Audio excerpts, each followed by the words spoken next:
last question will go to Terry Schultz, Deutsche Welle. Thank you, Secretary Austin. I'm very interested in the future of the Ukraine Defense Contact Group, a group that you yourself created. I mean, what is the future of this, given that nobody knows what's going to happen after November under either administration that would take over? What will happen with this group? How do you consolidate what you have done, what has been done under your leadership, but even more of interest to the Ukrainians, do you have a sense after this last meeting that there's enough momentum to provide enough to help Ukraine tilt the balance on the battlefield, as is necessary, you yourself say, to someday move into discussions about ending the war? Yeah, thanks, Terry. So we've been doing two things simultaneously.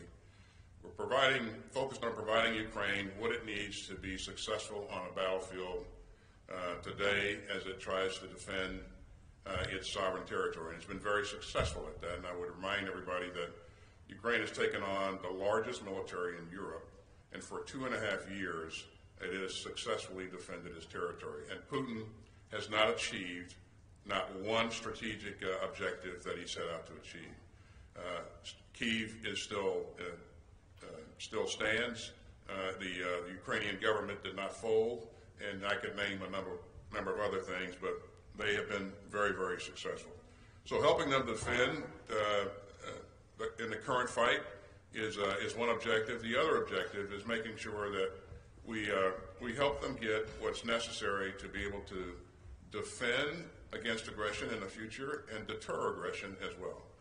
And that's what the capability coalitions have been designed to do. As you know, we have an Air Force capability coalition.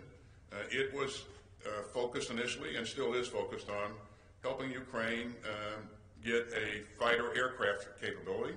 And as you know, Ukraine now has F-16 capability. We will continue to build upon that. There's an artillery capability coalition that's also being very successful, and it's helping Ukraine acquire the artillery systems and the munitions that it needs not only for today but for the long haul as well. There's an IT coalition that helps make sure that Ukraine has what it needs to be able to function in the information space, information domain, and be effective. That IT coalition has been very effective, very impressive. There's a drone coalition. And so these coalitions are designed to ensure that at the end of the day, Ukraine has what it needs to be able to deter aggression and defend itself going forward.